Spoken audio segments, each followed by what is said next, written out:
Good morning student, this is your 10th class chemistry और हम lesson 5 discuss कर रहे थे। यस्टरडे हमने डिस्कस कर लिया था डॉर्मिएंट डायट और आपका न्यूलैंड्स लॉ ऑफ ऑक्टेव्स, ठीक है, और musical form of Newland octaves, limitations. उसके बाद था present attempts for the classification of elements.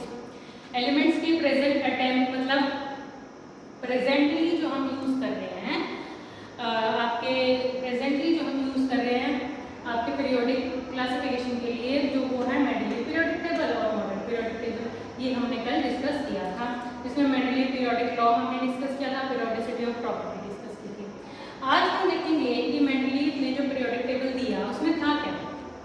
सबसे पहले है merits of the Mendeleev periodic table.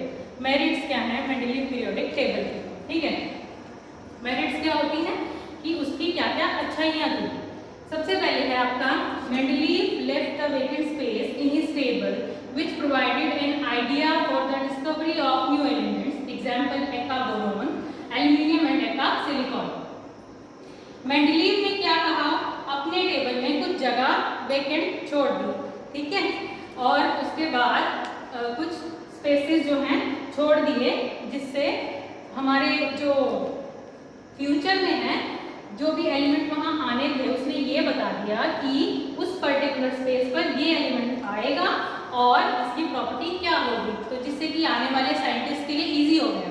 ये उन्हें प्रॉपर्टी तो पता है, ठीक है, प्रॉपर्टी तो उनको पता है और वो उसी प्रॉपर्टी के एलिमेंट को आसानी से डिस्कवर कर सकते हैं।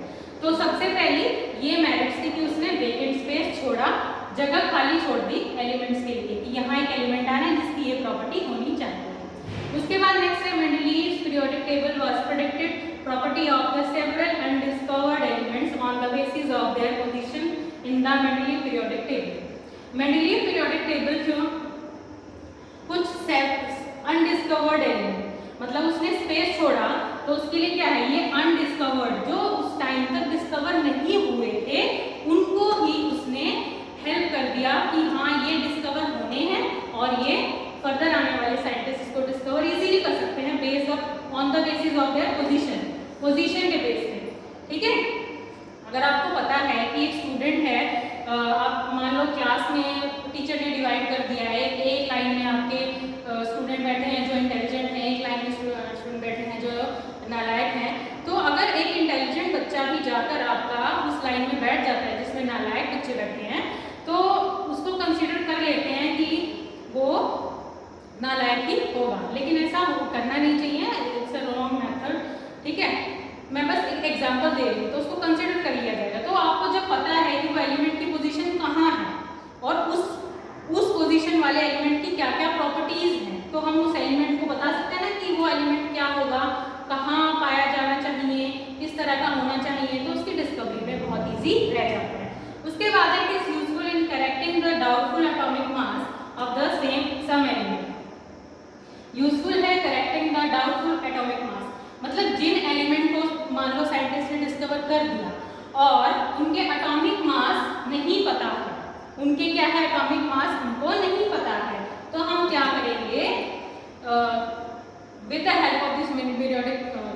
तो मेंडलीव ने क्या किया कि चलो नहीं पता हमें, हम क्या कर सकते हैं, उसके सिर्फ हमने एलिमेंट डिस्कवर कर दिया, उसका एटॉमिक मास हमें नहीं पता है। मेंडलीव ने उसको पोजीशन दे रखी है, मान लो 23 के बाद 24 आता है, 24 वाला एलिमेंट उसने वेकेंट छोड़ा हुआ है, जगह छोड़ी हुई है, और हमने एक ऐसा एलिमेंट डिस्कवर किया है जिसकी प्रॉपर्टी 23 से मिलती है, और फिर हम उसका एटॉमिक मास इजीली क्या बता सकते हैं कि इसका अप्रॉक्सीमेटली 24 के अराउंड होना चाहिए, ठीक है। Noble gases could accommodate in the Mendeleev periodic table without disturbing the periodic table after discovery. Noble gases जो हैं अकोमोडेट कर सकती है Mendeleev periodic table without disturbing the periodic table their discovery.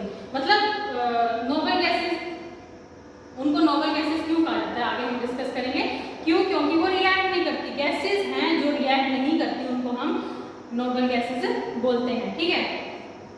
अब उनको मेंडलीव ने अलग से रख दिया ताकि उनको ना वो किसी को डिस्टर्ब करे, किसी एलिमेंट से रिएक्ट करके ना वो किसी और एलिमेंट की स्टडी में डिस्टर्बेंस दें और ना ही वो खुद डिस्टर्ब हो, ठीक है।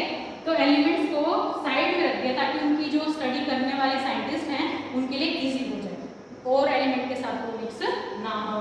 ठीक है, उसके बाद नेक्स्ट आता है आपका लिमिटेशन क्या है पीरियोडिक टेबल की। सबसे पहले आप देखिए मेंडलीव पीरियोडिक टेबल था कैसा, कुछ इस तरह का था। देखिए जिसमें पीरियड्स बनाए गए थे, ग्रुप्स बनाए गए थे। ठीक है, इसी से आपका नया जो मॉडर्न पीरियोडिक टेबल आपने देखा है, बुक्स में देखा है, वो इसी से डराइव हुआ है। ठीक है, तो इसमें कितनी है 8 रोज बनाई, 8 बुक्स बनाए और पीरियड्स ने 6 बना दिए। ठीक है, first second third, first series second series, first series second series, मतलब हर ग्रुप में उसने फर्स्ट सेकंड का नाम दे दिया। इस तरह से उसने उनको अरेंज कर दिया।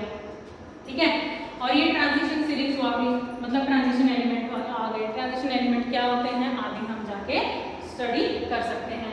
तो ये था आपका मेंडलीव पीरियोडिक टेबल। बट इसकी भी बहुत सारी डीमेरिट्स थी, मतलब उस टाइम पे रिसोर्सेज इतने अवेलेबल नहीं थे। हालांकि मेंडलीव ने बहुत अपनी तरफ से बहुत कुछ किया, ठीक है, जो उस टाइम पर पॉसिबल नहीं था, फिर भी उसने अपने पीरियोडिक टेबल के थ्रू बहुत सारे एलिमेंट के बारे में हमें बता दिया। अब जो मेंडलीव है उसने क्या किया कि कुछ चीज़ें वो नहीं कर पाया, उसकी डीमेरिट्स निकाल ली गई।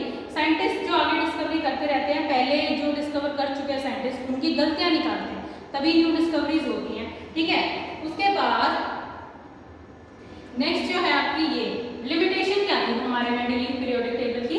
लिमिटेशंस थी, सबसे पहला था no fix position of hydrogen. Hydrogen की कोई फिक्स पोजीशन नहीं थी। उसने हाइड्रोजन की कभी उसने हाइड्रोजन को लेफ्ट साइड पे रखा, कभी राइट साइड पे रखा, तो उसकी प्रॉपर्टी को अच्छे से नहीं बता पाया।